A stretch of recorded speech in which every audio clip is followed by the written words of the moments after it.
got some great news for you. And matter of fact, we've got an inside scoop for you. If you hadn't heard, about a week ago, even though we found out about maybe 24, 48 hours ago, there was an incident involving Michael Blackson and the reality star named Deelishis. I don't want to say anything else about it, but we decided to catch up with Michael Blackson because he's in Los Angeles at the Comedy Union tonight, and he's performing on stage. So we wanted to sit down with him and ask him from the top to the bottom of exactly what happened. Here, brief synopsis, if you hadn't heard.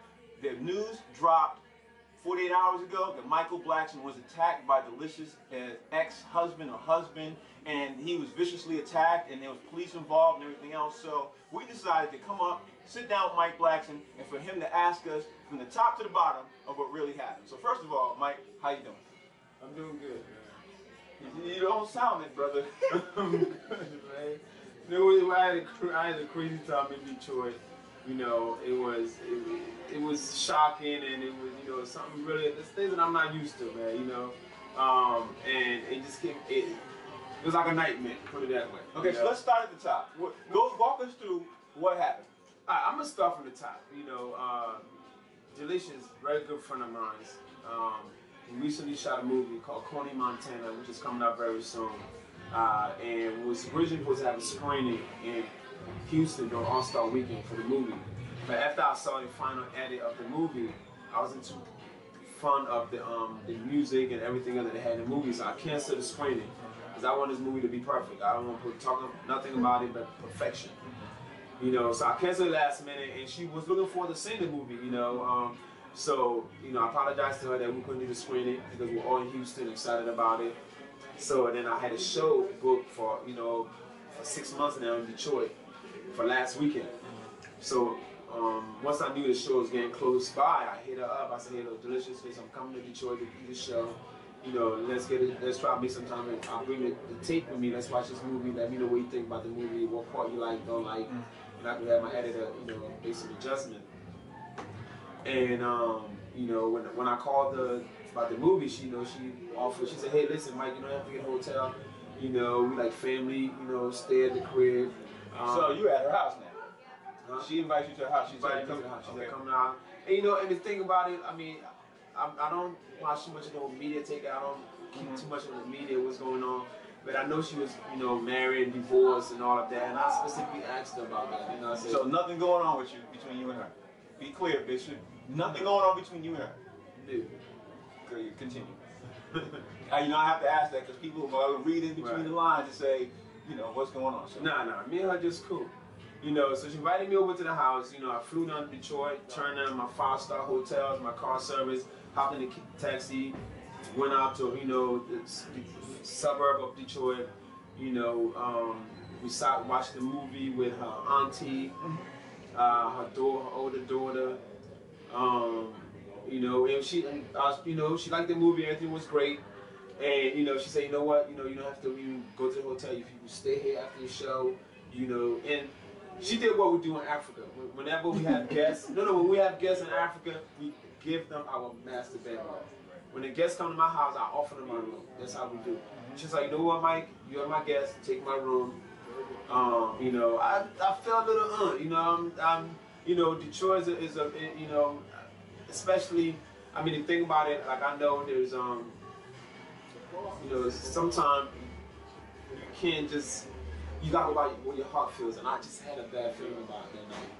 I had a bad feeling about staying there for some reason, you know, but I was like, hey, you know, I felt, you know, she made me feel comfortable about staying there. So, you know, I decided, okay, you know, I'm gonna just stay here. So after watching the movie, we went out to my show. Great show with Lil Duval and Mike Bonner and Melanie Camacho. You know, she actually had a party that night that she was supposed to host. And so while we was out eating, she got a phone call from the promoter that the party got canceled because I think there was a fight at the party. And it was a stripper fight, something happened, you know. And the reason why I mentioned that, because I remember when this thing first came out in the media, they mentioned something about her getting beat up by strippers, which I'm like, what the hell did they get that from? But I guess that's from that party, that fight at that party. So once they canceled the party, you know, we went to her house, me, her, and her cousin, because her cousin is yet to see the movie, so she went to see it. So, go ahead, continue. So We went back to her house. You know, I was tired. This is about after 2 o'clock in the morning. You know, I went in her room and I'm laying down asleep. She and her cousin watching the movie. After they were done watching, I'm assuming that she went in her kid's room to sleep and her cousin slept on the couch. And next thing you know, I mean, maybe about 4 something in the morning, you know, scuffle, noise, whatever woke me up. I woke up, I see some light-skinned guy. Is he on you or something? No. He just like I think I just saw him and then he like walked away. You know, so I got up and got dressed. So nothing happened to you while you was laying in bed? No, nothing happened while I was laying in bed. I think it happened so fast. And you were groggy because you half sleep? Yes, I'm half asleep. So I woke up like, you know, I thought it was like a nightmare. I'm having a bad dream or something. So I wake up and there's somebody in the room and I'm hearing this and noise. And all of a sudden, so I was, I got up and I got dressed and when I'm going downstairs, I don't even know if this person swung at me. I don't remember. I mean, there's no bruise in my face, even though I'm probably the toughest person to give a black eye. I mean, you can sucker punch me 35 times and I would still look like this. You know, my mom tried to beat the black off me and it's been 35 years and she ended up breaking her arm trying to beat the black off me. You can never beat the black off me, ever. So all I remember that, I don't remember, I know I had a bruise on my arm. I don't know where it came from, if I tripped on the steps. It happened really fast. Alright, so the only thing I remember from there on is I'm downstairs now. I think he at one point attempted to swing and it didn't connect and I think he ended up hitting somebody else. I'm not sure if it was a cousin or something. Like this really happened really fast. Like you know, 3:30, 4 o'clock in the morning, I wasn't really there.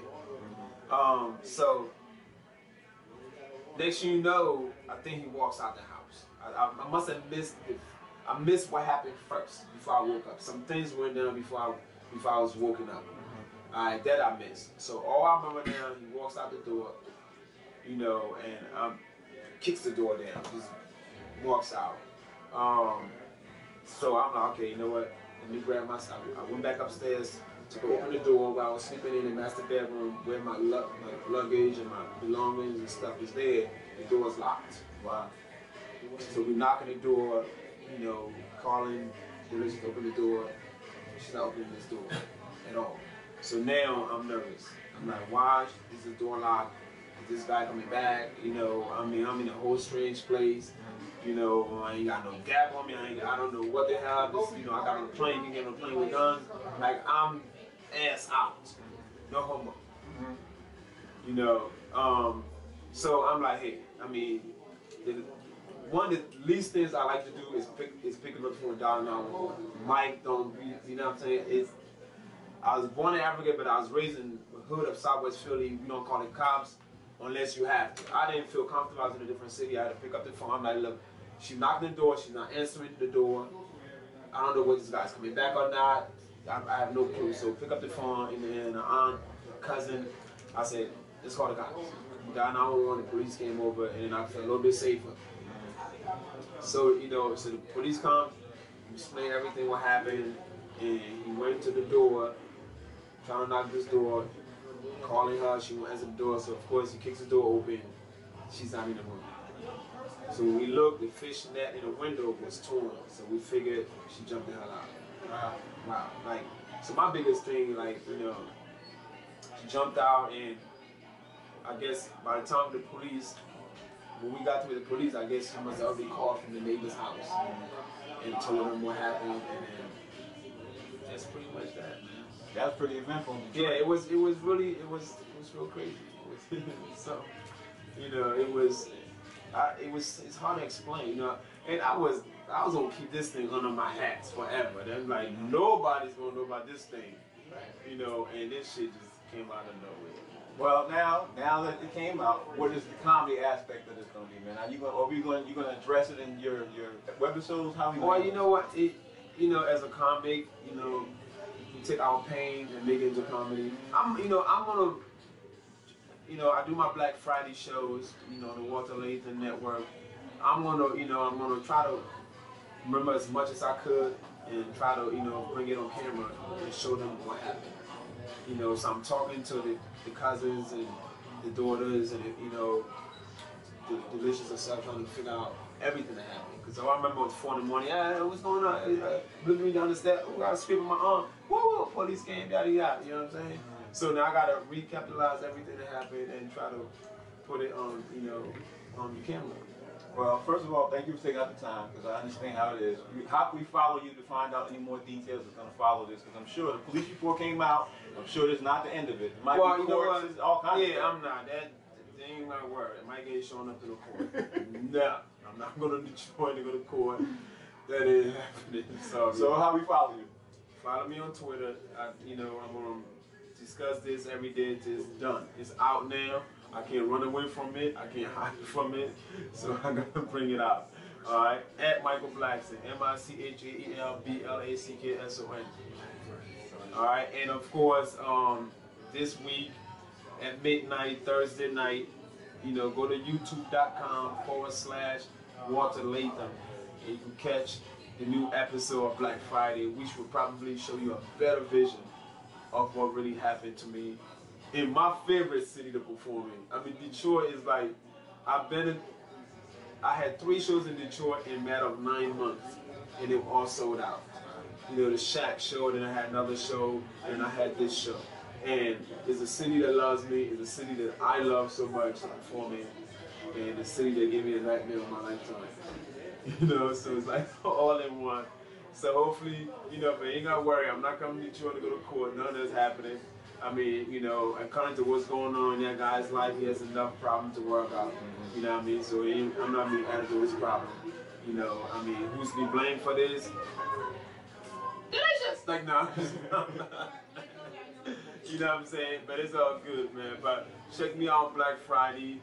Go to YouTube, type in Michael Blackson, type in Black Friday. It's gonna be episode number 34. All right, I got 33 episodes. Check them all out. And then check out 34 this coming week to see what happened to me in Detroit. There you have it. Frank Holder here, Human Mill TV.